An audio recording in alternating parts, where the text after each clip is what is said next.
ಒಂದು ಪೇರೆಂಟಾಗಿ ನಿಮ್ಮ ಮಕ್ಕಳಿಗೂ ಕೂಡ ಹೇಳ್ಕೊಡ್ಬೋದು ಈ ಸೀರೀಸಲ್ಲಿ. ಅಷ್ಟೊಂದು ಡೀಟೇಲಿಂಗ್ ಆಗಿ ಹೋಗ್ತಿದ್ದೀನಿ ಈ ಸೀರೀಸು. ಇನ್ಫ್ಯಾಕ್ಟ್ ಔಟ್ಸ್ಟ್ಯಾಂಡಿಂಗ್ ಫೀಲ್ಡರ್ ಇದ್ದರೂ ಕೂಡ ನಿಮಗೆ ಆರಾಮಾಗಿ ನಿಮಗೆ ಕ್ಲಬ್ಗಳಲ್ಲಿ ಚಾನ್ಸ್ ಸಿಗುತ್ತೆ. ಸೊ ಅದಕ್ಕಾಗಿ ಫಸ್ಟು ಕ್ರಿಕೆಟ್ನ ಕಲಿಯೋದು ಇಂಪಾರ್ಟೆಂಟ್ ಆಗುತ್ತೆ. ಸೊ ಆವತ್ತಿಂದ ನನ್ನ ಕ್ರಿಕೆಟ್ ಜರ್ನಿ ಸ್ಟಾರ್ಟ್ ಆಗಿದ್ದು ಇಲ್ಲಿವರೆಗೆ 19 ವರ್ಷ ಕಂಪ್ಲೀಟ್ ಆಗ್ತಿದೆ. ನಾನು ಏನು ವಿಡಿಯೋ ಸೀರೀಸ್ ತರ್ತಾಯಿದ್ದೀನಿ ಆ ದಿನದಿಂದ. ನೀವು ಹಳ್ಳಿ ಮಕ್ಕಳಿಗೆ ಕ್ರಿಕೆಟ್ ಹೇಳ್ಕೊಡ್ಬೇಕಾದ್ರೆ ಅದು ನಿಮಗೆ ಬಿಟ್ಟಿದ್ದು, ಅವ್ರು ಕಾಲಿಡು ಮಾಡಿಸ್ತೀರಾ ಅಥವಾ ತಲೆ ಮೇಲೆ ಹೊಡೆದು ಮಾಡಿಸ್ತೀರಾ, ಒಟ್ಟಿನಲ್ಲಿ ಮಾಡಿಸಿ. ಫ್ರೀ ಕ್ರಿಕೆಟ್ ಕೋಚಿಂಗ್ ರಿಜಿಸ್ಟ್ರೇಷನ್ನು ಈ ವಿಡಿಯೋದಲ್ಲಿ ಹೇಗಿರುತ್ತೆ ಅಂದರೆ, ಇದು ರಿಜಿಸ್ಟ್ರೇಷನ್ ತುಂಬ ಸಿಂಪಲ್ ಇದೆ. ಎಲ್ಲೋ ಎಲ್ರಿಗೂ ನಮಸ್ಕಾರ. ಫಸ್ಟ್ ಆಫ್ ಆಲ್ ಎಲ್ರಿಗೂ ನಾನು ಸಾರಿ ಕೇಳೋಕ್ಕೆ ಇಷ್ಟಪಡ್ತೀನಿ. ಯಾಕೆಂದರೆ ಒಂದು ವರ್ಷದ ಹಿಂದೆ ನಿಮಗೆ ಒಂದು ಬ್ಯಾಟಿಂಗ್, ಬೌಲಿಂಗ್ ಮತ್ತು 0ಇಂದ ಒಂದು ಇಂಡಿಯಾ ಇಂಟರ್ನ್ಯಾಷನಲ್ ಕ್ರಿಕೆಟ್ ಆಡೋವರೆಗೂ ಏನೇ ಸ್ಟೆಪ್ಗಳಿದೆ ಅದ್ರ ಬಗ್ಗೆ ಒಂದು ಕಂಪ್ಲೀಟ್ 0ಇಂದ ಒಂದು ವಿಡಿಯೋ ಸೀರೀಸ್ನ ತರ್ತೀನಿ ಅಂತ ಒಂದು ವರ್ಷದ ಹಿಂದೆ ಹೇಳಿದೆ. ಅದು ಇಲ್ಲಿ ಚೆಕ್ಔಟ್ ಮಾಡ್ಬೋದು. ಸ್ಟೆಪ್ಸ್ ಬ್ಯಾಟಿಂಗ್ ಬಗ್ಗೆ ಟಿಪ್ಸ್ ಕೊಡಿ, ಬೌಲಿಂಗ್ ಬಗ್ಗೆ ಟಿಪ್ಸ್ ಕೊಡಿ. ನನಗೆ ಆಲ್ರೆಡಿ 20 ವರ್ಷ ದಾಟಿದೆ. ನಾನು ಈ ವಯಸ್ಸಲ್ಲಿ ಸ್ಟಾರ್ಟ್ ಮಾಡಿ ಏನಾದರೂ ಕ್ರಿಕೆಟಲ್ಲಿ ಅಚೀವ್ ಮಾಡ್ಬೋದಾ ಅನ್ನೋದು ನನಗನ್ಸುತ್ತೆ. ಪ್ರತಿಯೊಂದು ಕ್ವಶನ್ಗಳಿಗೂ ಉತ್ತರ ನೀಡೋದಕ್ಕಿಂತ ಬ್ಯಾಟಿಂಗ್, ಬೌಲಿಂಗ್ ಅಥವಾ ಕ್ರಿಕೆಟ್ ಜರ್ನಿನ ಸ್ಟೆಪ್ ಬೈ ಸ್ಟೆಪ್ ಆಗಿ ಕಂಪ್ಲೀಟ್ 0ಇಂದ ಹೇಳ್ಕೊಡೋದು ಸರಿ ಅನ್ಸುತ್ತೆ. ಇವಾಗ ನೀವು ಹೇಳಿ, ಯಾವ ಟಾಪಿಕ್ ಬಗ್ಗೆ ಮೊದಲು ಒಂದು ವಿಡಿಯೋ ಸೀರೀಸ್ ಬರಬೇಕು ಅನ್ನೋದನ್ನ. ಕಂಪ್ಲೀಟ್ 0ಇಂದ ಬ್ಯಾಟಿಂಗ್, ಬೌಲಿಂಗ್ ಅಥವಾ ಮಂಡ್ಯ ಟು ಇಂಡಿಯಾ ತಲುಪುವ ಕ್ರಿಕೆಟ್ ಜರ್ನಿ ಬಗ್ಗೆ ವಿಡಿಯೋ ಸೀರೀಸ್ ಬೇಕಾ? ಕ್ರಿಕೆಟ್ ಟೀಮ್ ಗೇಮ್, ನಾವೆಲ್ಲ ಕಲಿಯೋದು ಕೂಡ ಒಂದು ಟೀಮ್ ಆಗಿಯೇ. ನನ್ಗೆ ಚೆನ್ನಾಗಿ ಗೊತ್ತು ನಿಮ್ಮೆಲ್ಲರಿಗೂ ಬ್ಯಾಟಿಂಗ್ ಎಷ್ಟು ಇಷ್ಟ ಅನ್ನೋದು. ಬೌಲಿಂಗಲ್ಲಿ ಕೂಡ ಅಷ್ಟೇ ಕಷ್ಟ ಇರುತ್ತೆ, ಅಷ್ಟೇ ನೋವುಗಳನ್ನ ಅನುಭವಿಸಬೇಕಾಗುತ್ತೆ. ಅಷ್ಟೆಲ್ಲ ಕಷ್ಟ ಇದ್ರೂ ಕೂಡ ಮುಂದೆ ಏನು ಮಾಡಬೇಕು ಅನ್ನೋದೇ ಅರ್ಥ ಆಗೋಲ್ಲ. ನಿಮ್ಮ ಟೀಮ್ ಎಷ್ಟೇ ಚಿಕ್ಕದಾದರೂ ಪರವಾಗಿಲ್ಲ. ಸೊ ಆ ಕಾಲ ಲೇಟ್ ಆದರೂ ಕೂಡ ಕೂಡಿ ಬಂದಿದೆ. ಸೊ ಅದು ಎಂಥ ದಿನ ಕೂಡಿ ಬಂದಿದೆ ಅಂದರೆ 19 ವರ್ಷದ ಹಿಂದೆ 2005 May last Monday first day ನಾನು ಕ್ರಿಕೆಟ್ ಗ್ರೌಂಡ್ಗೆ ಕಾಲಿಟ್ಟಿದ್ದು, ಅಥವಾ ನಾನು ಕ್ರಿಕೆಟ್ ಗ್ರೌಂಡಲ್ಲಿ ಇದ್ದೀನಿ ಅಂತ ರಿಯಲೈಸ್ ಆಗಿದ್ದು. ಸೊ ಅದ್ರ ಪ್ರೀವಿಯಸ್ ಡೇ ನೈಟು ಸಂಡೇ ಏನಿತ್ತು, ಆ ಸಂಡೇ ನಾನು ಫಸ್ಟು ಬ್ಯಾಂಗ್ಳೂರಿಗೆ ಬಂದಿದ್ದು. ಸೊ ನನಗಿನ್ನ ಕಣ್ಣು ಮುಂದೆನೇ ಇದೆ ಹೇಗಿತ್ತು, ಹೇಗೆ ಬಂದ್ವಿ, ಸೊ ಏನೇನೆಲ್ಲ ನಡೀತು ಅಂತ. ಇನ್ಫ್ಯಾಕ್ಟ್ ಅವತ್ತು ಭಾನುವಾರ ರಾತ್ರಿ ನಾನು ಊಟ ಮಾಡಿದ್ದು ಕೂಡ ಆ ಗ್ಯಾಪ್ನ ಇದೆ. ಅವತ್ತು ಸಂಡೇ ನೈಟು ನಾನು ಬ್ಯಾಂಗ್ಳೂರಿಗೆ ಬಂದು ಇಳಿದಾಗ ನನಗೆ ಫಸ್ಟು ಊಟ ಕೊಟ್ಟಿದ್ದು ಅದು ರಘು ಅವರು. ಈಗ ಇಂಡಿಯಾ ಟೀಮ್ನ ಸೈಡಾಮರ್ ಏನಿದ್ದಾರೆ ಅವರು ನಮ್ಮ ರಘು ಅವರು. ಅದು ನನಗಿನ್ನ ಕಣ್ಣು ಮುಂದೆನೇ ಇದೆ. ಅವರು ಕೊಟ್ಟಂಥ ಒಂದು ಗೀ ರೈಸು ಮತ್ತು ಮದ್ದೂರೊಡೆ. ಸೊ ಅದು ಲೀಗ್ ಮ್ಯಾಚ್ ಇತ್ತು ಅನಿಸುತ್ತೆ ನನಗೆ ಗೊತ್ತಿರೋ ಪ್ರಕಾರ. ಸೊ ಅದು ಲೀಗ್ ಮ್ಯಾಚಲ್ಲಿ ಏನು ಮಿಕ್ಕಿತ್ತು ಅದೇ ನಮಗೆ ಊಟ ಆಗ್ತಿತ್ತು. ಸೊ ಅದು ನಮ್ಮ ಫಸ್ಟ್ ಡಿನ್ನರ್ ಅಥವಾ ಊಟ ಅಂತ ಹೇಳ್ಬೋದು ಬ್ಯಾಂಗ್ಳೂರಲ್ಲಿ, ಅದು ಕ್ರಿಕೆಟ್ ಕಡೆಯಿಂದ. ಸೊ ಆ ಕ್ರಿಕೆಟ್ ಅವತ್ತು ಕೊಟ್ಟಂಥ ಊಟ ಇವತ್ತವರೆಗೂ ಊಟ ಆಗ್ತಿದೆ. ಸೊ ಆವತ್ತಿಂದ ನನ್ನ ಕ್ರಿಕೆಟ್ ಜರ್ನಿ ಸ್ಟಾರ್ಟ್ ಆಗಿದ್ದು ಇಲ್ಲಿವರೆಗೆ 19 ವರ್ಷ ಕಂಪ್ಲೀಟ್ ಆಗ್ತಿದೆ. ನಾನು ಏನು ವಿಡಿಯೋ ಸೀರೀಸ್ ತರ್ತಾಯಿದ್ದೀನಿ ಆ ದಿನದಿಂದ. ಸೊ ಅದು ಡೇಟ್ ಬರ್ತಿರೋದು 27th ಮೇ, ಮಂಡೇ ಬೀಳ್ತಾಯಿದೆ. ಮಂಡೆಯಿಂದನೇ ಕೋಚಿಂಗ್ ಸೀರೀಸ್ ಎಲ್ಲ ಸ್ಟಾರ್ಟ್ ಆಗ್ತಿರೋದು. ಫಸ್ಟ್ ಬರ್ತಿರೋದು ಬ್ಯಾಟಿಂಗ್ ಮತ್ತು ಬೌಲಿಂಗು 2 ಆಲ್ಟರ್ನೇಟ್ ಡೇ ಬರ್ತಾಯಿದೆ. ಸೊ ನೀವು ಒಂದಿನ ಬ್ಯಾಟಿಂಗು ಒಂದಿನ ಬೌಲಿಂಗು 2 ಸೈಮಲ್ಟೇನಿಯಸ್ಲಿ ಕಲಿಬೋದು. ಸೊ ಅದು ಡೇಟ್ ಆದರೆ 27th ಮೇ ಮಂಡೇ ಏನಿದೆ ಅದು ಫಸ್ಟ್ ಡೇಯಿಂದನೇ ಸ್ಟಾರ್ಟ್ ಆಗುತ್ತೆ. ಇದು ಎಷ್ಟು ದೂರ ಹೋಗುತ್ತೆ ಅಂತ ಗೊತ್ತಿಲ್ಲ. ಮಿನಿಮಮ್ 2 ತಿಂಗಳಂತೂ ಹಿಡಿಯುತ್ತೆ ಈ ಸೀರೀಸು. ಸೊ ನೀವು ಪ್ರಿಪೇರ್ ಹೇಗೆ ಮಾಡ್ಕೋಬೇಕು, ಏನೇನು ರೆಡಿ ಇಟ್ಕೋಬೇಕು ಮತ್ತು ಏನೇನು ಪ್ರಾಕ್ಟೀಸ್ ಮಾಡಬೇಕು ಅನ್ನೆಲ್ಲ ಇದೇ ವಿಡಿಯೋದಲ್ಲಿ ಪ್ರಿಪ್ರೇಷನ್ ಬಗ್ಗೆ ತಿಳಿಸ್ಕೊಡ್ತೀನಿ. ಕಂಪ್ಲೀಟ್ ಸ್ಕ್ರ್ಯಾಚಿಂದ ಕಲಿಯೋದು ಏನಕ್ಕೆ ಇಂಪಾರ್ಟೆಂಟು. ಇಲ್ಲಿ ಬೇರೆ ಬೇರೆ ಆ್ಯಂಗಲ್ಸಿಂದ ನೋಡೋದಾದರೆ ನೀವು ನನಗೆ ಗೊತ್ತಿರೋ ಹಾಗೆ ನಮ್ಮ ಪೇಜಲ್ಲಿ ಆಲ್ಮೋಸ್ಟ್ ತುಂಬ ಜನ ನೀವು ಪೇರೆಂಟ್ಸ್ ಇದ್ದೀರಾ. ಸೊ ನೀವು ಪೇರೆಂಟ್ಸು ನಿಮ್ಮ ಮಕ್ಳ ಬಗ್ಗೆ ಸ್ವಲ್ಪ ಎಕ್ಸ್ಟ್ರಾ ಕೇರ್ ತೊಗೊಂಡು ಕ್ರಿಕೆಟ್ ಕೋಚಿಂಗ್ಗೆ ಇಂಟ್ರೆಸ್ಟ್ ತೋರಿಸ್ತಿದ್ದೀರಾ. ಅದೊಂದು ಕಡೆ ಆದರೆ, ಇನ್ನೊಂದು ಕಡೆ ಅವ್ರಿಗೆ ಅವ್ರು ಚಿಕ್ಕ ವಯಸ್ಸಲ್ಲಿದ್ದಾಗ ಅವ್ರ ಪೇರೆಂಟ್ಸ್ ಕಡೆಯಿಂದ ಸಪೋರ್ಟ್ ಸಿಗದೇ ಇರ್ಬೋದು, ಅಥವಾ ಆ ಪೇರೆಂಟ್ಸ್ಗಳಿಗೆ ಅಷ್ಟೊಂದು ನಾಲೆಜ್ ಇಲ್ಲದೇ ಇರ್ಬೋದು. ಬಟ್ ಈಗಿನ ಇದರಲ್ಲಿ ಕೂಡ ಸ್ವಲ್ಪ ಹಳ್ಳಿ ಕಡೆ ಎಲ್ಲ ಈಗಲೂ ಕೂಡ ತುಂಬ ಮಿತ್ಗಳಿದೆ ಕ್ರಿಕೆಟ್ ಬಗ್ಗೆ. ಸೊ ಅಂಡರ್ಸ್ಟ್ಯಾಂಡ್ಗಿಂತ ಕ್ರಿಕೆಟಲ್ಲಿ ಮಿಸ್ಅಂಡರ್ಸ್ಟುಡ್ ಥಿಂಗ್ಸ್ಗಳೇ ಜಾಸ್ತಿ ಹಳ್ಳಿ ಕಡೆ. ಸೊ ಅದಕ್ಕಾಗಿ ಯಾರು ತಲೆ ಕೆಡ್ಸ್ಕೊಬೇಡಿ, ಪ್ರತಿಯೊಂದನ್ನು ಕೂಡ ನಾನು ಇದೇ ಚಾನಲಲ್ಲಿ ಹೇಳ್ಕೊಡ್ತೀನಿ. ಅದೆಲ್ಲ ಸ್ಟೆಪ್ ಬೈ ಸ್ಟೆಪ್ ಆಗಿ ನಾನು ತಿಳಿಸ್ಕೊಡ್ತಾ ಹೋಗ್ತಾ ಇರ್ತೀನಿ, ಪ್ರತಿಯೊಂದು ಕ್ರಿಕೆಟ್ ಆ್ಯಂಗಲ್ಸ್ ಬಗ್ಗೆ. ಸೊ ಹೇಗಾಗುತ್ತೆ ಅದೆಲ್ಲ ಖಂಡಿತ ತಿಳಿಸ್ಕೊಡ್ತೀನಿ. ಈಗ ಕ್ರಿಕೆಟ್ ಕಲಿಯೋದು ಫಸ್ಟು ಯಾವಾಗಲೂ ಬರೋದು. ಸೊ ನಮಗೆ ಕ್ರಿಕೆಟ್ ಚೆನ್ನಾಗಿ ಆಡೋಕ್ಕೆ ಬಂದರೆ ನಾನು ನಿಮಗೆ ಪ್ರಾಮಿಸ್ ಮಾಡ್ತೀನಿ, ಅಥವಾ ನಾನು ಕಣ್ಣಾರೆ ತುಂಬ ಕ್ರಿಕೆಟರ್ಸ್ನ ನೋಡಿದ್ದೀನಿ. ಅವರು ಟ್ಯಾಲೆಂಟೆಡ್ ಇದ್ದರೆ, ಹಾರ್ಡ್ ವರ್ಕಿಂಗ್ ಇದ್ದರೆ ಅವರೇ ಕರೆದು ಚಾನ್ಸ್ ಕೊಡ್ತಾರೆ ಕ್ಲಬ್ ಕ್ರಿಕೆಟಲ್ಲಿ. ನೀವೇನಾದರೂ ಟ್ಯಾಲೆಂಟೆಡ್ ಬ್ಯಾಟ್ಸ್ಮನ್, ಬೌಲಿಂಗ್ ಅಥವಾ ಇನ್ಫ್ಯಾಕ್ಟ್ ಔಟ್ಸ್ಟ್ಯಾಂಡಿಂಗ್ ಫೀಲ್ಡರ್ ಇದ್ದರೂ ಕೂಡ ನಿಮಗೆ ಆರಾಮಾಗಿ ನಿಮಗೆ ಕ್ಲಬ್ಗಳಲ್ಲಿ ಚಾನ್ಸ್ ಸಿಗುತ್ತೆ. ಸೊ ಅದಕ್ಕಾಗಿ ಫಸ್ಟು ಕ್ರಿಕೆಟ್ನ ಕಲಿಯೋದು ಇಂಪಾರ್ಟೆಂಟ್ ಆಗುತ್ತೆ. ಅದಕ್ಕೋಸ್ಕರ ನಾನು ತುಂಬ ಸ್ಕ್ರ್ಯಾಚಿಂದ ತರ್ತಿರೋದು. ಸೊ ಹಾಗೆ ನಾನು ಹೇಳ್ತಿದ್ದಂಗೆ ಆ್ಯಂಗಲಲ್ಲಿ ಒಂದು ಪೇರೆಂಟಾಗಿ ನಿಮ್ಮ ಮಕ್ಕಳಿಗೂ ಕೂಡ ಹೇಳ್ಕೊಡ್ಬೋದು ಈ ಸೀರೀಸಲ್ಲಿ. ಅಷ್ಟೊಂದು ಡೀಟೇಲಿಂಗ್ ಆಗಿ ಹೋಗ್ತಿದ್ದೀನಿ ಈ ಸೀರೀಸ್ ಹೇಗೆ ಹೋಗುತ್ತೆ ಅಂತ ನನಗೆ ಕ್ಲಿಯರಾಗಿ ಐಡಿಯಾ ಇದೆ. ಸೊ ಅದು ಹೇಗೆ ಐಡಿಯಾ ಇದೆ ಅಂದರೆ, ಒಂದು 6-7 ತಿಂಗಳಿಂದ ನಾನೊಂದು ಆನ್ಲೈನ್ ಕೋಚಿಂಗ್ ಸೀರೀಸ್ನ ಲಾಂಚ್ ಮಾಡಿದೆ. ಅದು ಪೇಯ್ಡ್ ಇತ್ತು. ಫಸ್ಟ್ ತಿಂಗಳು ಯಾರು ತೊಗೋತಾರೆ ಅವ್ರಿಗೆ 1000 ರೂಪೀಸ್ ಇತ್ತು. ಸೆಕೆಂಡ್ ಮಂತ್ ತೊಗೊಳ್ಳೋರಿಗೆ ಅಂದರೆ ಫಸ್ಟ್ ಮಂತ್ ಮಿಸ್ ಮಾಡಿಕೊಂಡು ಸೆಕೆಂಡ್ ಮಂತ್ ತೊಗೊಂಡವ್ರಿಗೆ 2000 ಆಗ್ತಿತ್ತು. ಆ ಥರ ಜಾಸ್ತಿ ಆಗ್ತಾಯಿತ್ತು. 3000 ರೂಪೀಸ್ವರೆಗೂ ಚಾರ್ಜ್ ಮಾಡಿದೆ ಒಂದು ತಿಂಗಳಿಗೆ ಈ ಆನ್ಲೈನ್ ಕೋಚಿಂಗ್ಗೆ. ಅದು ಆನ್ಲೈನ್ ಕೋಚಿಂಗ್ ಅದಕ್ಕಿಂತ ಹೆಚ್ಚಾಗಿ ನಿಮಗೆ ತರ್ತಿರೋದು ಇದು ವೀಡಿಯೋ ಸೀರೀಸು. ಸೊ ಅವರು ದುಡ್ಡು ಕೊಟ್ಟು ಈ ಕ್ಲಾಸಸ್ನೆಲ್ಲ ಅಟೆಂಡ್ ಮಾಡಿ ಅವ್ರು ಕೊಟ್ಟಂಥ ರಿವ್ಯೂ ಇದು. ಆನ್ಲೈನ್ ಕ್ರಿಕೆಟ್ ಕೋಚಿಂಗ್ನ ರೇಟಿಂಗ್ ಮಾಡೋದಾದ್ರೆ ಔಟ್ ಆಫ್ 10 ಅಲ್ಲಿ ಎಷ್ಟು ಮಾಡ್ತೀರಾ? ನಾ 10 ಮಾಡ್ತೀನಿ ಸರ್. ನಂಗೆ ಫುಲ್ ಸ್ಯಾಟಿಸ್ಫ್ಯಾಕ್ಷನ್ ಐತೆ ಸರ್. 10 ಸರ್. 10 ಅಲ್ಲಿ 9.5. 9.5 10 ಕೊಡ್ತೀನಿ ಸರ್. ಚೆನ್ನಾಗಿದೆ ಸರ್. ನೀವು 8 ರೇಟಿಂಗ್ ಕೊಡ್ಬೋದು ಸರ್. 10 ಸರ್. ನನ್ನ ಪ್ರಕಾರ ಇದು 8 ಕೊಡ್ತೀನಿ ಸರ್. 9 ಸರ್ ಪಕ್ಕ. ದುಡ್ಡು ಕೊಟ್ಟು ಪ್ರಾಕ್ಟೀಸ್ ಮಾಡಿ ಈ ಲೆವೆಲ್ಗೆ ರಿವ್ಯೂ ಕೊಡ್ತಾರೆ ಅಂದರೆ ನೀವು ಎಕ್ಸ್ಪೆಕ್ಟ್ ಮಾಡ್ಬೋದು ಯಾವ ಲೆವೆಲ್ಗಿರುತ್ತೆ ಈ ಆನ್ಲೈನ್ ಕೋಚಿಂಗ್. ಅಥವಾ ನಿಮಗೆ ತಲುಪ್ತಿರುವಂಥ ಫ್ರೀ ಆಗೇನೋ ಇದೆ, ಬಟ್ ಫ್ರೀ ಅನ್ನೋದು ಅಷ್ಟೊಂದು ಒಳ್ಳೆಯದಲ್ಲ. ಬಟ್ ಏನು ಮಾಡೋಕ್ಕಾಗಲ್ಲ, ನಾನು ಫ್ರೀಯಾಗೆ ತಲುಪಿಸ್ಬೇಕಾಗುತ್ತೆ ಕೆಲವ್ರ ಮಕ್ಕಳಿಗೆ. ಸೊ ಹಳ್ಳಿ ಕಡೆ ಕೂಡ ತಲುಪಬೇಕು. ವಿಡಿಯೋ ಸೀರೀಸ್ ಏನಿದೆ ಬ್ಯಾಟಿಂಗ್ ಮತ್ತು ಬೌಲಿಂಗು ಮಾಸ್ಟರ್ ಕ್ಲಾಸಸ್ ಅಂತ ಕರಿಬೋದು. Batting master classes, bowling master classes ಅಂತ. ಸೊ ಈ ವಿಡಿಯೋ ಸೀರೀಸ್ನ ಆ್ಯಕ್ಚುಲಿ ನಾನು ಯೂಟ್ಯೂಬಲ್ಲಿ ಆಪ್ಷನ್ ಬರೋದು, ಅದು ನೀವು ಸಬ್ಸ್ಕ್ರೈಬ್ ಆಗಿ ಒಂದು ತಿಂಗಳದು ಅಮೌಂಟ್ ಇರುತ್ತೆ, 150-200 ಆ ಥರ ಏನೋ ಇರುತ್ತೆ. ಸೊ ಆ ಥರ ಒಂದು ಇದು ಮಾಡಿ ಕೊಡೋಣ ಅಂದ್ಕೊಂಡೆ. ಸೊ ಬೇಡ. ಸೊ ಇದ್ರಲ್ಲಿ ಕ್ರಿಕೆಟಲ್ಲಿ ಕರ್ಮ ಅನ್ನೋದು ತುಂಬಾ ಇಂಪಾರ್ಟೆಂಟು. ಸೊ ಅದು ಹೇಗೆ ವರ್ಕ್ ಆಗುತ್ತೆ ಅಂತ ನಂಗೆ ಖಂಡಿತ ರಿಯಲೈಸ್ ಆಗಿದೆ ಎಷ್ಟು ವರ್ಷದಲ್ಲಿ. ಸೊ ಅದಕ್ಕಾಗಿ ನಿಮಗೆಲ್ಲ ಫ್ರೀಯಾಗೇ ಕೊಡ್ತಿದ್ದೀನಿ. ಇಲ್ಲಿ ನೀವು ಫ್ರೀಯಾಗಿ ಎಲಿಜಿಬಲ್ ಇದ್ದೀರಾ ಅನ್ನೋದು ಇಂಪಾರ್ಟೆಂಟ್ ಪ್ರಶ್ನೆ ಆಗುತ್ತೆ. ಸೊ ಇಲ್ಲಿ ದಿನಕ್ಕೆ 10 ರೂಪಾಯಿ ಖರ್ಚು ಮಾಡ್ದೇ ಇಲ್ಲದೇ ಇರೋಂಥ ಬಡವರು ನಾನಂತೂ ಖಂಡಿತ ನೋಡಿಲ್ಲ. 10 ರೂಪಾಯಿನಾದರೂ ಲರ್ನಿಂಗ್ಗೆ ಖರ್ಚು ಮಾಡೇ ಮಾಡ್ತಾರೆ. ಪೇಡ್ಗಿಂತ ಇನ್ನೂ ಬೆಟ್ರಾಗಿ ನಿಮಗೆ ತರ್ತಾ ಇರೋದು ಈ ವಿಡಿಯೋ ಸೀರೀಸು ಅಥವಾ ಬ್ಯಾಟಿಂಗ್ ಮಾಸ್ಟರ್ ಕ್ಲಾಸಸ್ ಅಥವಾ ಬೌಲಿಂಗ್ ಮಾಸ್ಟರ್ ಕ್ಲಾಸಸ್ಸು. ಸೊ ಇಲ್ಲಿ ನೀವು ಮಾಡಬೇಕಾಗಿರೋಂಥ ಪ್ರಿಪ್ರೇಷನ್ ಏನು? First of all, so first thing ಶೂನ ಇಟ್ಕೊಳ್ಳಿ. ಇಲ್ಲಿ ನೀವು ಪ್ರಾಕ್ಟೀಸ್ ಮಾಡಬೇಕಾದ್ರೆ ಫುಲ್ ಡ್ರೆಸ್ಸಲ್ಲಿ ನೀವು ಪ್ರಾಕ್ಟೀಸ್ ಮಾಡಿದ್ರೆ ತುಂಬ ಒಳ್ಳೆಯದು. ನಾನು ಇತ್ತೀಚೆಗೆ ನಾನು ಹಳ್ಳಿ ಕಡೆ ಹೋದಾಗ ನನಗೆ ರಿಯಲೈಸ್ ಆಗಿದ್ದೇನು ಅಂದರೆ, ಪಟಾಪಟ್ಟಿ ಚಡ್ಡಿ ಹೋಗಿ ಟ್ರ್ಯಾಕ್ ಪ್ಯಾಂಟು ರೀಪ್ಲೇಸ್ ಮಾಡಿದೆ ನಮ್ಮ ಹಳ್ಳಿ ಮಕ್ಕಳಿಗೆ ಮತ್ತು ಹಳ್ಳಿ ಕಡೆ ಇರುವಂಥ ಜನಗಳಿಗೆ. ಟ್ರ್ಯಾಕ್ ಪ್ಯಾಂಟು ಜಾಸ್ತಿ ಯೂಸ್ ಮಾಡ್ತಾರೆ ಪಟಾಪಟ್ಟಿ ಚಡ್ಡಿಗಿಂತ ಅಥವಾ ಲುಂಗಿಗಿಂತ. ಸೊ ಟ್ರ್ಯಾಕ್ ಪ್ಯಾಂಟ್ ಆಲ್ಮೋಸ್ಟ್ ಎಲ್ಲ ಹತ್ರ ಇರುತ್ತೆ ಅಂತ ನಾನು ಅನ್ಕೋತೀನಿ. ಸೊ ಅದ್ರ ಜೊತೆ ಒಂದು ಟೀ ಶರ್ಟು ಮತ್ತು ಇಲ್ಲಿ ಶೂ ಒಂದು ಇಂಪಾರ್ಟೆಂಟ್ ಇದೆ ರೋಲು, ಎಸ್ಪೆಷಲಿ ಬೌಲಿಂಗ್ ಅಂತ ಬಂದಾಗ. ಸೊ ಅದು ಬಿಟ್ಟರೆ ಬ್ಯಾಟ್ ಇದ್ದರೆ ಒಳ್ಳೆಯದು. ಮತ್ತು ಒಂದು ಬೌಲರ್ಸ್ಗೆ ಸದ್ಯಕ್ಕೆ ಬಾಲ್ ಬೇಕಾಗಿಲ್ಲ, ಎಲ್ಲ ಬಯೋಮೆಕ್ನಿಕ್ ಹೋಗ್ತಿರೋದು ಕಂಪ್ಲೀಟ್ ಜೀರೋಯಿಂದ ಕಲಿಸ್ತಿರೋದ್ರಿಂದ ನೀಟಾಗಿ ಕಲೀರಿ. ಸೊ ಸದ್ಯಕ್ಕೆ ಸದ್ಯಕ್ಕೆ ಬಾಲ್ ಬೇಕಾಗಲ್ಲ, ಇಂಪಾರ್ಟೆಂಟ್ ಶೂ ಇದೆ.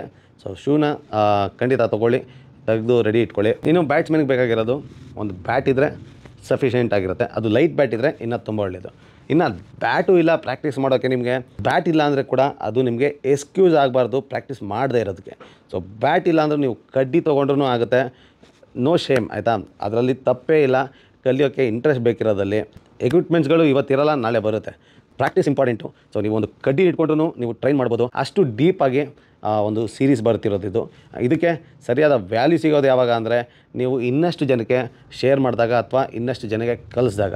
ಸೊ ಇಲ್ಲಿ ನಾನು ಇನ್ವೈಟ್ ಮಾಡ್ತಿರೋದು ಪೇರೆಂಟ್ಸು ಮತ್ತು ಪ್ರತಿಯೊಂದು ಹಳ್ಳಿಯಿಂದ ಒಬ್ಬ ರೆಪ್ರೆಸೆಂಟೇಟಿವ್ ಹಳ್ಳಿ ಮಕ್ಳಿಗೆ ಕಲಿಸ್ಬೇಕಾಗುತ್ತೆ. ನಾನು ಕೂಡ ಹಳ್ಳಿಯಿಂದ ಬಂದಿರೋದ್ರಿಂದ ಸೊ ನನಗೂ ಕೂಡ ಗೊತ್ತಿದೆ ಹಳ್ಳಿ ಮಕ್ಳು ಹೇಗಿರ್ತೀವಿ ನಾವು ಅಂತ. ನೀವು ಹಳ್ಳಿ ಮಕ್ಕಳಿಗೆ ಕ್ರಿಕೆಟ್ ಹೇಳ್ಕೊಡ್ಬೇಕಾದ್ರೆ ಅದು ನಿಮಗೆ ಬಿಟ್ಟಿದ್ದು, ಅವ್ರು ಕಾಲಿಡು ಮಾಡಿಸ್ತೀರಾ ಅಥವಾ ತಲೆ ಮೇಲೆ ಹೊಡೆದು ಮಾಡಿಸ್ತೀರಾ. ಒಟ್ಟಿನಲ್ಲಿ ಮಾಡಿಸಿ ಒಳ್ಳೆಯದಕ್ಕೆ ಸ್ವಲ್ಪ ಟೈಮ್ ತೊಗೊಳುತ್ತೆ ಅವ್ರಿಗೂ ಅರ್ಥ ಮಾಡ್ಕೊಳ್ಳೋದಕ್ಕೆ. ಸೊ ಅಷ್ಟೊಂದು ಈಸಿ ಅಲ್ಲ. ಒಳ್ಳೇದು ಯಾವುದು ನಮಗೆ ಮಾಡೋದಕ್ಕೆ ಸ್ವಲ್ಪ ಬೋರಿಂಗ್ ಖಂಡಿತ ಇರುತ್ತೆ, ಬಟ್ ಅದನ್ನು ಖಂಡಿತ ಇಂಟ್ರೆಸ್ಟಿಂಗ್ ಅಂತೂ ಖಂಡಿತ ನಾನು ಈ ಸೀರೀಸಲ್ಲಿ ಮಾಡ್ತಾಯಿದ್ದೀನಿ. ಸೊ ಇದೇನು ಎಂಟರ್ಟೈನ್ಮೆಂಟ್ ಚಾನಲ್ ಅಲ್ಲ, ಸೊ ಕಂಪ್ಲೀಟ್ಲಿ ಕ್ರಿಕೆಟ್ ಕೋಚಿಂಗು ಅಥವಾ ಕ್ರಿಕೆಟ್ ಎಜುಕೇಷನ್ ಚಾನಲ್ ಇದು. ಸೊ ಹಾಗಾಗಿ ಇಲ್ಲಿ ಎಂಟರ್ಟೈನ್ ಆಗದೇ ಇರ್ಬೋದು, ಬಟ್ ಖಂಡಿತ ನಾನು ಎಷ್ಟು ಇಂಟ್ರೆಸ್ಟಿಂಗ್ ಆಗಿ ಹೋಗ್ಬೋದು, ಏನೇನು ಟಾಸ್ಕ್ಗಳು ಕೊಡ್ಬೋದು ನಿಮಗೆ ಈ ವಿಡಿಯೋ ಸೀರೀಸಲ್ಲಿ.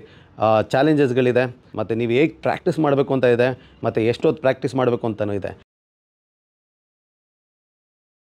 ಹಾಗೆ ನೀವೇನಾದ್ರು ಪೇರೆಂಟ್ ಆಗಿದ್ದರೆ ಸೊ ನಿಮ್ಗೆ ತುಂಬ ಪೇಷನ್ಸ್ ಬೇಕಾಗುತ್ತೆ, ಈಗಲಿಂದನೇ ಹೇಳ್ತಾ ಇದ್ದೀನಿ.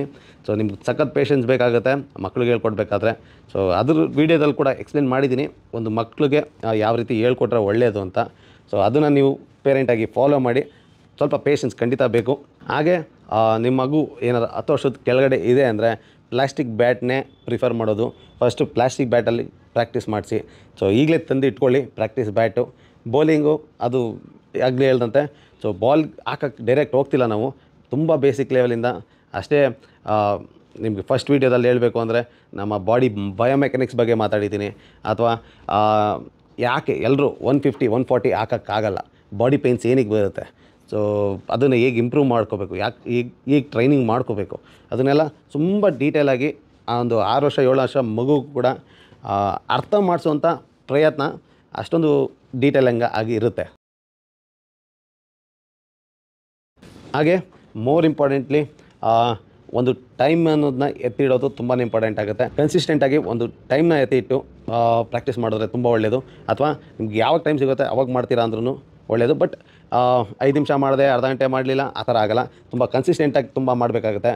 ಸೊ ಕನ್ಸಿಸ್ಟೆನ್ಸಿ ಅಥವಾ ಒಂದು ಪ್ರಾಕ್ಟೀಸು ಏನು ಮಾಡ್ಬೋದು ನಮ್ಮ ಬಾಡಿಗೆ ಅಥವಾ ನಮ್ಮ ಫ್ಯೂಚರ್ಗೆ, ಅಥವಾ ಹೇಗೆ ಹೇಳೋದು, ಕನ್ಸಿಸ್ಟೆನ್ಸಿ ಅಂದರೆ ಮತ್ತು ಟ್ರೈನಿಂಗ್ ಅಂದರೆ ಏನು ಅಂತ ಸೊ ಒಂದು ರಿಯಲೈಸೇಷನ್ಸ್ ಸ್ಟಾರ್ಟ್ ಆಗುತ್ತೆ ನಿಮಗೆ. ಅದು ಒಂದು ವಾರದಲ್ಲಿ ಗೊತ್ತಾಗ್ತಾ ಇರ್ಬೋದು, ಅಟ್ಲೀಸ್ಟ್ 1 ತಿಂಗಳು 2 ತಿಂಗಳು ಮಾಡಿದ್ಮೇಲೆ ಸೊ ಅದ್ರ ರಿಸಲ್ಟ್ ನಿಮಗೆ ಕಾಣುತ್ತೆ. ಸೊ ಆವಾಗ ನಿಮಗೆ ಕನ್ಸಿಸ್ಟೆನ್ಸಿ ಅಥವಾ ಪ್ರಾಕ್ಟೀಸ್ ಮೇಲೆ ಇನ್ನೂ ಬಿಲೀವ್ ಜಾಸ್ತಿ ಆಗುತ್ತೆ ನಿಮಗೆ. ಸೊ ಅದರಿಂದ ನೀವು ಲೈಫಲ್ಲಿ ಒಂದು ಏನೇ ನೀವು ಅಚೀವ್ ಮಾಡಬೇಕು ಅಂದ್ರೂ ಸೊ ನಿಮಗೆ ಅದ್ರ ವ್ಯಾಲ್ಯೂ ಗೊತ್ತಾಗುತ್ತೆ. So consistency, practice, consistent, improvement. So ಇಲ್ಲಿ ಕೀವರ್ಡ್ಸು ಖಂಡಿತ ನಿಮಗೆ ಮ್ಯಾಟ್ರ್ ಆಗುತ್ತೆ. ಇದು ನಿಮಗೆ ನಿಮ್ಮ ಲೈಫಲ್ಲಿ ಅಪ್ಲೈ ಮಾಡಿಕೊಂಡ್ರೆ ಸೊ ನೀವು ಯಾವುದೇ ಫೀಲ್ಡ್ಗೆ ಹೋದ್ರೂ ಇದು ಬೇಕೇ ಬೇಕಾಗುತ್ತೆ. ಸೊ ಇದು ಕಂಪ್ಲೀಟ್ ಬೇಸಿಕ್ ಕೂಡ ಬೇಕಾಗುತ್ತೆ, ಪ್ರಾಕ್ಟೀಸ್ ಬೇಕಾಗುತ್ತೆ, ಕನ್ಸಿಸ್ಟೆಂಟ್ ಇಂಪ್ರೂವ್ಮೆಂಟ್ ಬೇಕಾಗುತ್ತೆ. ಸೊ ಇಲ್ಲಿ ಒಂದಕ್ಕೂ ಇಂಪಾರ್ಟೆನ್ಸ್ ಇದೆ. ಇನ್ನು ಯಾವ ಟೈಮ್ಗೆ ಅಪ್ಲೋಡ್ ಮಾಡಬೇಕು ಅನ್ನೋದು ಇನ್ನೂ ಡಿಸೈಡ್ ಮಾಡಿಲ್ಲ. ಸೊ ಥಾಟ್ ನಡೀತಾನೆ ಇದೆ. ಸೊ ನೀವುಗಳು ಕೂಡ ಒಂದು ಸಜೆಷನ್ ಕೊಟ್ಟರೆ ಕಮೆಂಟಲ್ಲಿ ಖಂಡಿತ ನೀವು ಅದ್ರ ಬಗ್ಗೆ ವರ್ಕೌಟ್ ಮಾಡ್ಬೋದು. ಈಗ ಸದ್ಯಕ್ಕೆ 5 o'clock ಅಂತ ಯೋಚನೆ ಮಾಡ್ತಾಯಿದ್ದೀನಿ. 5 o'clock ಆಯಿತು, ಕ್ರಿಕೆಟ್ ಕೋಚಿಂಗ್ ಸ್ಟಾರ್ಟ್ ಆಯಿತು with cricket DNA, batting master classes ಅಥವಾ ಬೌಲಿಂಗ್ ಮಾಸ್ಟರ್ ಕ್ಲಾಸಸ್. ಸೊ ಚೆನ್ನಾಗಿದೆ ಅಲ್ಲ ಇದೊಂಥರ. ಸೊ ಆ ರೀತಿ ಯೋಚನೆ ಮಾಡ್ತಾಯಿದ್ದೆ. ಸೊ ಒಂದು ಪರ್ಟಿಕ್ಯುಲರ್ ಟೈಮಲ್ಲಿ ನಾನು ಕನ್ಸಿಸ್ಟೆಂಟಾಗಿ ಅಪ್ಲೋಡ್ ಮಾಡೋದ್ರಿಂದ ಸೊ ನಿಮಗೆ ಆದಷ್ಟು ಬೇಗ ರೀಚ್ ಆಗುತ್ತೆ. ಸೊ ನೀವು ಕೂಡ ಪ್ರಾಕ್ಟೀಸ್ ಮಾಡ್ಬೋದು ಈ ಟೈಮಿಗೆ ಬರ್ತಿದೆ ಅಂತ. ಸೊ ಮಕ್ಕಳೆಲ್ಲ ಸ್ಕೂಲ್ ಮುಗಿಸ್ಕೊ ಬಂದಿರ್ತಾರೆ. ಸೊ ಆವಾಗ 1 hour ಅಥವಾ 2 hour ನೀವು ಪ್ರಾಕ್ಟೀಸ್ಗೆ ಟೈಮ್ ಕೊಡ್ಬೋದು. ಆ್ಯಸ್ ಅ ಪೇರೆಂಟಾಗಿ ನೀವು ಕೂಡ ಆಫೀಸಿಂದ ಬಂದಿರ್ತೀರ ಅಥವಾ ಸಂಜೆ ಎಷ್ಟೊತ್ತವರೆಗೂ ನೀವು ಮಾಡ್ಬೋದು. ಇನ್ನೊಂದು ಬೇಜಾರಾಗಿ ಕಾಡೋದು ಅಂದರೆ ಅಬೌವ್ 15-20 years ಹತ್ತತ್ರ ಅಥವಾ ಅದ್ರ ಮೇಲ್ಪಟ್ಟವ್ರು ಎಲ್ರಿಗೂ ಆಲ್ಮೋಸ್ಟ್ ಇವಾಗ ರೀಸೆಂಟಲ್ಲಿ ಪ್ರಾಬ್ಲಮ್ ಏನಿರೋದು ಅಂದರೆ ಸ್ಲೀಪು, ನಿದ್ದೆ, ಲೇಟ್ ನೈಟ್ ಆದರೂ ನಿದ್ದೆ ಬರ್ದಿರೋದು. ಯಾಕೆ ಅಂತ ಗೊತ್ತಿಲ್ಲ, ಬಟ್ ಆ ಟೈಮ್ನ ಖಂಡಿತ ಯೂಟಿಲೈಸ್ ಮಾಡ್ಬೋದು. ನೀವು ಮೆನ್ ಆದರೂ ಸರಿ, ವುಮೆನ್ ಆದರೂ ಸರಿ, ನೀವು ಖಂಡಿತ ಈ ಪ್ರಾಕ್ಟೀಸ್ನ ಮಾಡ್ಬೋದು. ಸೊ ನನಗೆ ಆ 5 o'clock ಸ್ವಲ್ಪ ಸೂಟಬಲ್ ಅನ್ನಿಸ್ತಾ ಇದೆ. ಸೂಟಬಲ್ ನನ್ನ ಕೋಚಿಂಗ್ ಟೈಮು ಜನರಲಿ ಗ್ರೂಪ್ ಸೆಷನಲ್ಲೆಲ್ಲ. ಸೊ ಅಲ್ಲಿ ಟೈಮ್ ಸ್ವಲ್ಪ ಎಕ್ಟಿಕ್ ಆಗ್ಬೋದು, ಪರವಾಗಿಲ್ಲ. ಬಟ್ 5 o'clock ಸೂಟಬಲ್ ಅನ್ನಿಸ್ತಾ ಇದೆ. ಅಥವಾ 6 ನೀವು ಕಮೆಂಟಲ್ಲಿ ಹಾಕಿ 5 o'clock ಅಥವಾ 6 o'clock. ಸೊ ಅದ್ರ ಪ್ರಕಾರ ಖಂಡಿತ ನಾನು ಡೈಲಿ ಕನ್ಸಿಸ್ಟೆಂಟಾಗಿ ನಿಮಗೆ ಕಲಿಸ್ಕೊಡ್ತೀನಿ. ಪೇಯ್ಡ್ ಆನ್ಲೈನ್ ಕ್ಲಾಸಸ್ಸಿಂದ ಈಗ ನಿಮಗೆ ಫ್ರೀಯಾಗಿ ಸಿಗ್ತಿದೆ. ಇಲ್ಲಿ ಫ್ರೀಯಾಗಿ ಕೊಡ್ತಿರೋ ಉದ್ದೇಶ ಏನಂದರೆ ಕ್ರಿಕೆಟಲ್ಲಿ ಕರ್ಮ ಅನ್ನೋದು ನಂಗೆ ಚೆನ್ನಾಗಿ ಗೊತ್ತು. ಅದು ತುಂಬ ಚೆನ್ನಾಗಿ ರಿಯಲೈಸ್ ಆಗಿದೆ ನನಗೆ ಇತ್ತೀಚಿನ ದಿನಗಳಲ್ಲಿ. ಸೊ ಫ್ರೀಯಾಗೇನೋ ಇದೆ, ಬಟ್ ನೀವೇನಾದರೂ ತುಂಬ ಬಡವರಿದ್ದರೆ ಅಥವಾ ನಿಮ್ಮ ಕೈಯಲ್ಲಿ ಕ್ರಿಕೆಟ್ ಕೋಚಿಂಗ್ ಅಫೋರ್ಡ್ ಮಾಡೋಕ್ಕಾಗಲ್ಲ ನಿಮಗೆ ಯಾರಿಗೂ, ನನಗೆ ಗೊತ್ತು ನಿಮ್ಗೆ ತುಂಬ ಜನಕ್ಕೆ ಹಳ್ಳಿ ಕಡೆಯಿಂದ ಆಗಲಿ ಅಥವಾ ಸಿಟಿಲಿದ್ದರೂ ಕೂಡ ಅಜಂಪ್ಷನ್ ಇದೆ ಹೊರತು ಕ್ರಿಕೆಟ್ ಕೋಚಿಂಗ್ ಎಷ್ಟು ಕಾಸ್ಟ್ಲಿ ಅನ್ನೋದು ಐಡಿಯಾ ಕೂಡ ಇರೋಲ್ಲ ನಿಮಗೆ. ಸೊ ಅಷ್ಟೊಂದು ಕಾಸ್ಟ್ಲಿ. ಸೊ ಇಲ್ಲಿ ಫ್ರೀಯಾಗಿ ಕೊಡ್ತಾ ಇರೋದು ನಿಮಗೆ ನೀವು ಅಫೋರ್ಡ್ ಮಾಡೋಕ್ಕಾಗಿಲ್ಲ ಅಂದರೆ. ನಾನು ಇದುವರೆಗೂ ದಿನಕ್ಕೆ 10 ರೂಪಾಯಿನೂ ಖರ್ಚು ಮಾಡೋದಕ್ಕಾಗದೇ ಇರೋಂಥವ್ರನ್ನ ಬಡವ್ರನ್ನ ನಾನು ಇನ್ನೂ ನೋಡಿಲ್ಲ. ಬಟ್ ಎನಿವೆ ಅದ್ರ ಬಗ್ಗೆ ಜಡ್ಜ್ ಮಾಡೋಕ್ಕೆ ಹೋಗಲ್ಲ ನಾನು. ಸೊ ಅದು ನಿಮಗೆ ಬಿಟ್ಟಿದ್ದು. ನೀವು 1000 ರೂಪಾಯಿ ಪ್ರಾಡಕ್ಟ್ನ 100 ರೂಪಾಯಿ ಕೊಟ್ಟು ತೊಗೊಂಡ್ರು ಅದೇ ವ್ಯಾಲ್ಯೂ ಖಂಡಿತ ಇರುತ್ತೆ. ಸೊ ಫ್ರೀಯಾಗಿ ಸಿಗೋದು ಅಷ್ಟು ಒಳ್ಳೆಯದಲ್ಲ ಅಂತ ಯಾರಿಗೆ ನಂಬಿಕೆ ಇದೆ ಸೊ ಅವರು ನೀವು ಬೇಕಾದರೆ ನಮಗೆ ಗುರುದಕ್ಷಿಣೆಯಾಗಿ ಖಂಡಿತ ನೀವು ನಿಮ್ಮ ಪ್ರತಿದಿನ ಏನು ಕಲಿತೀರ ಅದಕ್ಕೆ ಸೊ ನಿಮ್ಮ ಕೈಲಾದಷ್ಟನ್ನ ನೀವು ಖಂಡಿತ ನೀಡ್ಬೋದು. ಸೊ ಗುರುದಕ್ಷಿಣೆಯಾಗಿ ನೀವು ಪ್ರತಿಯೊಂದು ವೀಡಿಯೋದಲ್ಲಿ ಏನು ಕಲಿತೀರ ಅದಕ್ಕೆ ನಿಮ್ಮ ವ್ಯಾಲ್ಯೂನ ಖಂಡಿತ ನೀವು ಇಲ್ಲಿ ಕೊಟ್ಟಿರೋಂಥ ಸ್ಕ್ಯಾನರ್ಗೆ ಅಥವಾ 8310683252 ನಂಬರ್ಗೆ UPI ಫೋನ್ಪೇ ಏನಾದರೂ ಮಾಡ್ಬೋದು. ಈ ಆಪ್ಷನ್ ಇರೋದು ಫ್ರೀ ಬಗ್ಗೆ ಗೊತ್ತಿರೋರು. ಫ್ರೀಯಾಗಿ ಸಿಗೋದು ಯೂಶಲಿ ಜಾಸ್ತಿ ದಿನ ಬಾಳಿಕೆ ಬರೋಲ್ಲ ಅಥವಾ ನಮಗೆ ಲಾಂಗ್ ಟರ್ಮಲ್ಲಿ ಹೆಲ್ಪ್ ಆಗೋಲ್ಲ. ಸೊ ಕರ್ಮ ಅನ್ನೋದು ಎಲ್ಲದರಲ್ಲೂ ಇದ್ದೇ ಇರುತ್ತೆ. ಸೊ 1000 ರೂಪಾಯಿ ಐಟಮ್ನ 10 ರೂಪಾಯಿ ಕೊಂಡ್ಕೊಂಡ್ರು ಅದು ಆಫರ್ ಆಗುತ್ತೆ. ಸೊ ಇಲ್ಲಿ ಫ್ರೀ ಅಂತ ಬರೋಲ್ಲ. ಸೊ ಖಂಡಿತ ನೀವು ನೋಡ್ಕೊಳ್ಳಿ ನಿಮ್ಮ ಕಂಡೀಷನ್ ಹೇಗಿದೆ ಅಂತ. ಸೊ ಪ್ರತಿಯೊಂದು ವೀಡಿಯೋದಲ್ಲಿ ಏನು ಕಲಿತೀರ ಈಗ ಸೀರೀಸಲ್ಲಿ ಸೊ ನಿಮ್ಮ ಕೈಲಾದಷ್ಟು ಎಷ್ಟಾಗುತ್ತೆ, 10 ರೂಪಾಯಿ ಆಗುತ್ತಾ, 20 ರೂಪಾಯಿ ಆಗುತ್ತಾ, 100 ರೂಪಾಯಿ ಆಗುತ್ತಾ, ದೇವರು 1000 ಕೊಟ್ಟಿದ್ರೆ ಖಂಡಿತ ಕೊಡಿ, ಬೇಡ ಅಂತ ಖಂಡಿತ ಹೇಳಲ್ಲ.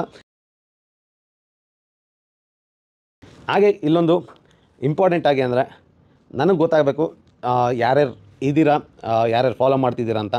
ಅಂದರೆ ನೀವು ಏಜು ಅಥವಾ ನೀವೊಂದು ಪೇರೆಂಟ್ ಆಗಿದ್ದರೆ ನಿಮ್ಮ ಮಗು ಏಜು ಮತ್ತು ನಿಮ್ಮ ಹೆಸರು ಕಮೆಂಟ್ ಹಾಕಿ. ನೀವು ವುಮೆನ್ಸ್ ಕ್ರಿಕೆಟರ್ ಆದರೆ ನೀವು ಕೂಡ ಹಾಕಿ. ಸೊ ನನಗೆ ಕಮ್ಯುನಿಕೇಷನ್ ಮಾಡೋದಕ್ಕೆ ತುಂಬ ಈಸಿ ಆಗುತ್ತೆ. ಸೊ ಯಾರ್ಯಾರು ಫಾಲೋ ಮಾಡ್ತಾಯಿದ್ದಾರೆ ಅಂತ ಗೊತ್ತಾದರೆ. ಸೊ ಹಾಗೆ ನಿಮ್ಮ ಆ ಒಂದು ದಿನದ ಎಕ್ಸ್ಪೀರಿಯೆನ್ಸ್ನ ಖಂಡಿತ ನೀವು ಶೇರ್ ಮಾಡ್ಕೊಳ್ಳಿ ನಿಮ್ಮ ಕಮೆಂಟ್ ಬಾಕ್ಸಲ್ಲಿ. ಹಾಗೆ ಇಲ್ಲೊಂದು ಇಂಪಾರ್ಟೆಂಟ್ ಟೆಸ್ಟ್ ಇಲ್ಲಿ. ಸೊ ಇಂಪಾರ್ಟೆಂಟ್ ಟೆಸ್ಟ್ ಒಂದು ಏನಂದರೆ ಯಾರು ನನ್ನ ನಂಬ್ತೀರಾ, ಕಂಪ್ಲೀಟಾಗಿ ಯಾರು ನಂಬ್ತೀರಾ ಅಥವಾ ಎಷ್ಟು ಪರ್ಸೆಂಟ್ ನಂಬ್ತೀರಾ ಅನ್ನೋದನ್ನ ಖಂಡಿತ ಇಲ್ಲೊಂದು ಚಾಲೆಂಜ್ ಅಂತ ಖಂಡಿತ ಇದೆ. ಸೊ ಇಲ್ಲಿ ಕೊಟ್ಟಿರುವಂಥ ನಂಬರ್ಗೆ ನನಗೆ ನಿಮ್ಮನ್ನು ಅರ್ಥ ಮಾಡ್ಕೊಳ್ಳೋದಕ್ಕೆ ಒಂದು ಟೆಸ್ಟ್ ಇದೆ. ಇಲ್ಲಿ ನನ್ನ ಮೇಲೆ ನಿಮಗೆ ಎಷ್ಟು ನಂಬಿಕೆ ಇದೆ ಅನ್ನೋದು. ಇಲ್ಲಿ ವೀಡಿಯೋ ಸೀರೀಸ್ ಸ್ಟಾರ್ಟ್ ಆಗೋದು ಮುಂಚೆ ನನ್ನ ಎಷ್ಟು ಜನ ನಂಬ್ತಿದ್ದೀರಾ, ಹಾಗೆ ಎಷ್ಟು ನಂಬ್ತಿದ್ದೀರಾ ಅನ್ನೋದಕ್ಕೆ ಇದೊಂದು ಟೆಸ್ಟ್ ಅಷ್ಟೇ. ಸೊ ನೀವೇನಾದರೂ 1% ನನ್ನ ನಂಬ್ತಿದ್ರೆ ನೀವು ಇಲ್ಲಿ ಕೊಟ್ಟಿರೋಂಥ ನಂಬರ್ಗೆ ₹1 ಕಳಿಸ್ಬೋದು. ನೀವು 100% ನಂಬ್ತಿದ್ದೀರಾ ನನ್ನ ಅಂದರೆ ನೀವು ₹100 ಕಳಿಸ್ಬೋದು. ಅಥವಾ ಇಗ್ನೋರ್ ಮಾಡ್ತೀರಾ, ಇಗ್ನೋರ್ ಮಾಡಿ. ಒಂದು ವಿಷಯ ತಿಳ್ಕೊಳ್ಳಿ, every action as equal and opposite reaction. ಇಲ್ಲಿ ಏನೋ ಹೇಳ್ಬೇಕು ಅಂತ ಹೇಳ್ತಿಲ್ಲ. ಸೊ ನಿಮ್ಮ ಕೋಚಿಂಗ್ ಸೀರೀಸಲ್ಲಿ ಗೊತ್ತಾಗುತ್ತೆ ಅದರ ಅರ್ಥ ಏನು ಅಂತ. ಎನಿವೇ ಈ ನಂಬರ್ನ ಸೇವ್ ಮಾಡ್ಕೊಳ್ಳಿ, ಮುಂದೆ ಕೆಲಸಕ್ಕೆ ಬರ್ಬೋದು. ಹಾಗೆ ನೀವೆಷ್ಟು % ನನ್ನ ನಂಬ್ತೀರಾ ಅನ್ನೋದನ್ನ ಈಗಲೇ ನಿಮ್ಮ ಆ್ಯಕ್ಷನ್ ಮುಖಾಂತರ ತಿಳಿಸ್ಬೋದು. ಇನ್ನೂ ಇಂಪಾರ್ಟೆಂಟಾಗಿ ಒಂದು ರೆಪ್ರೆಸೆಂಟೇಟಿವ್ ಏನಿರ್ತೀರ ಹಳ್ಳಿ ಕಡೆ, ನೀವು ಇನಿಷಿಯೇಟಿವ್ ತೊಗೊಂಡು ಕಲಿಸ್ತಾ ಇರ್ತೀರಾ. ಸೊ ನಿಮಗೂ ಕೂಡ ಒಳ್ಳೆ ಆಪರ್ಚುನಿಟೀಸ್ ಕ್ರಿಯೇಟ್ ಆಗುತ್ತೆ. ನೀವು ನೀಟಾಗಿ ಕಲ್ತ್ರೆ ಕೋಚಿಂಗ್ ಕೂಡ ನೀವು ಕೊಡೋಕ್ಕೆ ಸ್ಟಾರ್ಟ್ ಮಾಡ್ಬೋದು.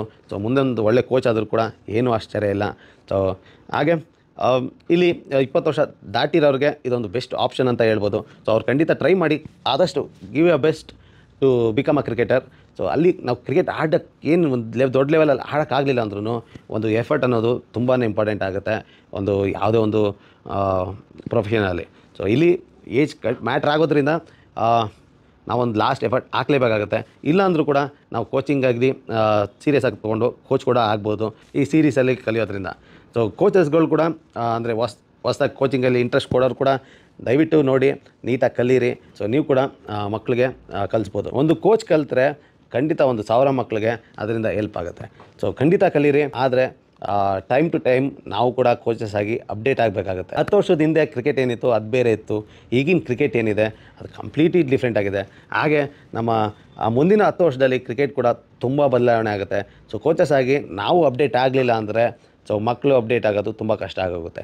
ಸೊ ಅದಕ್ಕಾಗಿ ನಿಮ್ಮೊಂದು ಚಿಕ್ಕವನು ಇರ್ಬೋದು, ಬಟ್ ಏನಾದರೂ ಹೊಸ್ದಾಗಿ ಏನಾದ್ರು ಪಾಯಿಂಟ್ ಬಂದರೆ ಅಥವಾ ಹೊಸ್ದಾಗಿ ಏನಾದ್ರು ನಿಮ್ಗೆ ಗೊತ್ತಾದರೆ ಈಗೋ ಬಿಟ್ಟು ಖಂಡಿತ ಕಲೀರಿ. ಅಫ್ಕೋರ್ಸ್ ನೀವೊಂದು ದೊಡ್ಡ ಕೋಚು, ನಿಮ್ಗೆ ಗೊತ್ತಿರುತ್ತೆ ಲರ್ನಿಂಗ್ ನೆವರ್ ಸ್ಟಾಪ್ಸ್ ಅಂತ. ಸೊ ಪ್ರತಿಯೊಂದು ಏಜಲ್ಲೂ ಎಷ್ಟೇ ದೊಡ್ಡವರಿದ್ದರೂ ಕಲಿಬೇಕಾಗತ್ತೆ. ಸೊ ಕಲಿತಾ ಇರೋಣ. ಸೊ ಡೈಲಿ ನಾವು ಕೂಡ ಅಪ್ಡೇಟ್ ಆಗ್ತಾ ಇರೋಣ. ಫ್ರೀ ಕ್ರಿಕೆಟ್ ಕೋಚಿಂಗ್ ರಿಜಿಸ್ಟ್ರೇಷನ್ನು ಈ ವಿಡಿಯೋದಲ್ಲಿ ಹೇಗಿರುತ್ತೆ ಅಂದರೆ, ಇದು ರಿಜಿಸ್ಟ್ರೇಷನ್ ತುಂಬ ಸಿಂಪಲ್ ಇದೆ, ಫ್ರೀ ಇರೋದ್ರಿಂದ. ನೀವೇನಾದ್ರು ಪೇರೆಂಟ್ ಆಗಿದ್ದರೆ ನಿಮ್ಮ ಮಗು ಏಜು ಅಥವಾ ನೀವು ಒಂದು ಪೇರೆಂಟ್ ಅಂತ ಹಾಕಿ. ಹಾಗೆ ನೀವು ಯಾವ ಹಳ್ಳಿಯಿಂದ ಇದ್ದೀರಾ ಅನ್ನೋದನ್ನ ಹಾಕಿದ್ರೆ ಇನ್ನೂ ಒಳ್ಳೇದು ನನಗೆ. ಸೊ ಎಲ್ಲೆಲ್ಲಿ ರೀಚ್ ಆಗ್ತಾಯಿದ್ದೀವಿ, ಹಾಗೆ ಯಾರನ್ನು ಕನೆಕ್ಟ್ ಮಾಡ್ತಾಯಿದ್ದೀವಿ ಅಂತ. ಸೊ ಹಾಗೆ ನೀವು ಏನಾದರೂ ಕೋಚಿಂಗ್ನ ಅಡ್ಯಾಪ್ಟ್ ಮಾಡ್ತಾಯಿದ್ದೀರಾ ಇವಾಗ ಅಂದರೆ ಖಂಡಿತ ಅದು ಕೂಡ ಹಾಕಿ. ಅಥವಾ ನೀವು ಪ್ಲೇಯರ್ ಆಗಿ ನಿಮ್ಮ ಏಜ್ ಹಾಕಿ, ನಿಮ್ಮ ಏಜು, ನೇಮು ಮತ್ತು ಯಾವ ಹಳ್ಳಿಯಿಂದ ಅಥವಾ ಯಾವ ಸಿಟಿ ಡಿಸ್ಟ್ರಿಕ್ಕು ಅವೆಲ್ಲ ಖಂಡಿತ ಹಾಕಿ. ಇನ್ನು ವುಮೆನ್ಸ್ ಕ್ರಿಕೆಟರ್ ಆಗಿದ್ದರೆ ವುಮೆನ್ಸ್ ಕ್ರಿಕೆಟರ್ ಬೈ ಏಜ್ ಹಾಕಿದ್ರೆ ಸಾಕಾಗ್ಬೋದು. ನನಗೆ ಗೊತ್ತು ನಿಮ್ಮ ಕೆಲವ್ರಿಗೆ ಕಮೆಂಟ್ ಮಾಡೋಕ್ಕೆ ಬರೋದಿಲ್ಲ ಅಂತ. ಸೊ ಕಮೆಂಟ್ ಮಾಡೋಕ್ಕೆ ಬರಲಿಲ್ಲ ಅಂದರೂ ಏನು ತೊಂದರೆ ಇಲ್ಲ. ಬರೀ ನೀವು ಕಮೆಂಟ್ ಬಾಕ್ಸಲ್ಲಿ ನಿಮ್ಮ ಏಜ್ ಹಾಕಿದ್ರೆ ಸಾಕು, 20, 19 ಆ ರೀತಿ ನೀವು ಏಜ್ನ ಹಾಕಿದ್ರೆ ಸಾಕು.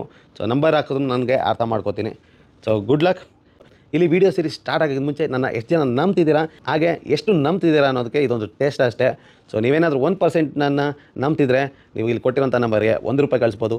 ನೀವು 100% ನಂಬ್ತಿದ್ದೀರಾ ನನ್ನ ಅಂದರೆ ನೀವು ₹100 ಕಳಿಸ್ಬೋದು.